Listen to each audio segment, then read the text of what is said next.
Howdy there neighbors, Ian with eTrailer here. Today we're going to be looking at the Curt wiring harness on our 2023 Ford Bronco. Let's get into a couple features on that and then that install. So we've got a Draw-Tite hitch here that's got a nice bracket spot, and we did add this bracket on to the installation, so that does not come with the kit. But this is going to be your best option in my opinion for a good 4-pole that's just going to be what you need to hook up that small trailer, maybe an accessory that's got some lights on it, and also give you that good brake light signal as well. This kit's got a module on it that's going to have a surge protector almost, preventing any backfeed from your trailer or accessories that may cause damage to the factory wiring. It is also protected by a small fuse block that's installed with the kit as well. So a lot of protection as far as keeping your vehicle safe from any issues that may occur from a short in your accessory or trailer. I would think with the install of this one, it's not too difficult. About the hardest part is going to be routing a couple wires. But let's go ahead and take a look at that install, and I'll walk you through the process if it's something you're into, and if not, check out that dealer locator for us. To begin our installation, we're going to go up to the battery, disconnect that negative post so that way we don't have any shorts here at the rear of the vehicle while we're hooking everything up. And then we're going to come to the back of the vehicle. There's going to be a set of 4 10mm bolts that will just back out with a socket, and then a set of 4 of the poppets on each side. And for those, you'll just want to take either a flathead or a trim panel removal tool here, hold that outer edge, and then once you've got the head started like that, it will back out much easier, allowing you to get that center post out. Then we're going to pull these plastic panels out. You'll just kind of work those away, and that will come right off so we can access our plugs. Then the one on the passenger side here might be a little more difficult just because you've got the door in the way. So you can come out and then down with that. Then we'll locate the connectors here for the taillights and go ahead and get those unplugged on both sides. There's just a push tab and you'll be able to pull that straight up. Now we're going to take the yellow, white, brown, and red wires, and those are going to come up to our driver's side here, but we need to make sure we've got a good place for this module to live. I found probably back in this corner, and we'll talk more about that here momentarily, is going to be the best spot, but we're going to have to come up over the frame rail here.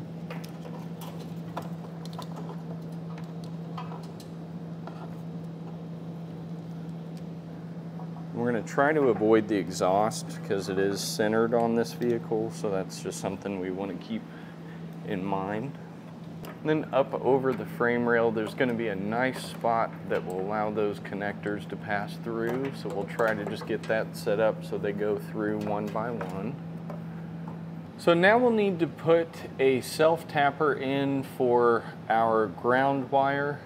That I'm going to have live just kind of above the frame rail here as much as possible, keeping away from the exhaust, but we do need to have that grounded to the body. Then we'll secure that eyelet onto that self-tapper there. You may need to just kind of adjust that back and forth until you've got it in a good place away from the exhaust. And then we're going to take our connectors here on the driver's side, just get those all matched up. Now we're going to take our green wire and these couple plugs and find some good routing to be able to get across the bumper and up to our passenger side here. Best routing may just be on top of the bumper. It's kind of up to you what you can find, but again, we want to stay far away from this exhaust. Starting at the control box here, I've followed the same pathing up over the frame rail that we used to get to our driver's side light, and then that's going to come up under here. Then I did tuck in between the bumper here for both the wires running to the passenger side and our 4-pole. Just ran them all at once because it's going to be a little easier to push that through instead of doing each one at a time. Just tying to the existing wiring harness for all the sensors in the back, and again up over the frame rail and out into that same pocket that we went up the driver's side and got that connected and tucked away. Now we'll need to get power to our black wire at the module. So the kit will come with this nice big spool, and we're going to get that connected to the module to start. So you'll just want to strip an end of that wire there. And then we do have heat shrink butt connectors that we're going to be putting on this, since it will live in the back wheel well here. They do not come with the kit, so you would have to get those separate. Make sure to check the website.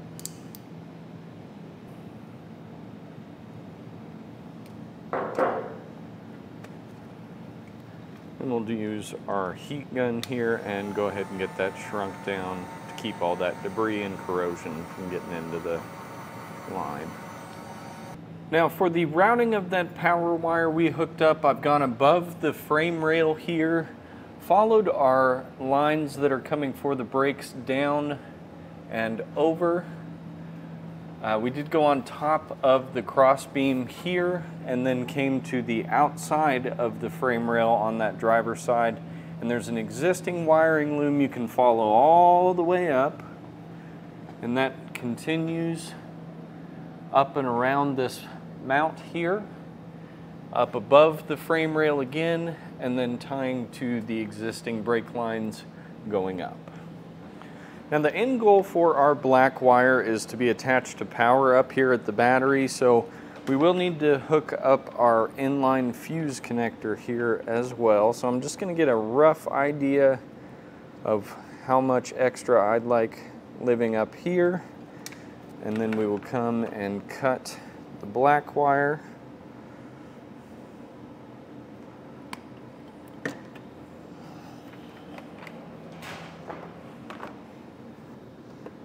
And we're going to strip back the end of that.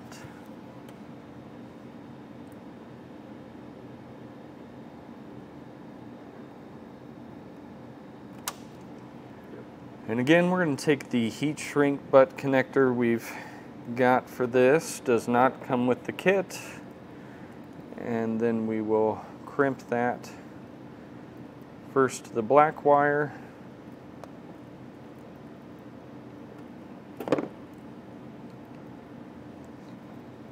And then to one of the ends of our red fuse connector.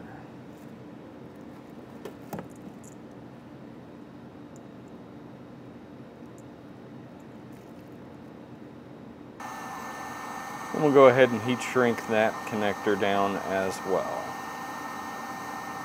Then we'll want to attach our ring terminal onto the other end of the fuse holder here and get that crimped. Then we're going to remove one of the nuts off an existing stud. That's just a 10mm for that. And we'll apply our ring terminal and put the nut back into place as well. We are leaving the fuse out of it for now, just until we've got everything buttoned up and secured.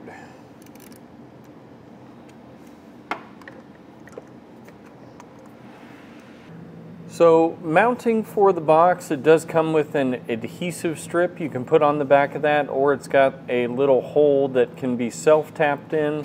Found a good spot just above the frame rail. Did clean that off with some alcohol prep just to make sure that adhesive was going to stick well to both the box and the underside of the vehicle there.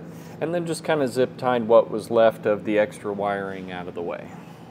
Now we'll just want to put in our fuse since we've got everything hooked up, and we'll just press that into place.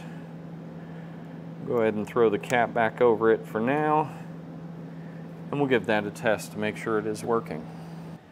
Now we've got our tester hooked up just to triple check before we put everything back together, and we've started with our running lights here, which we've got on, and then left turn,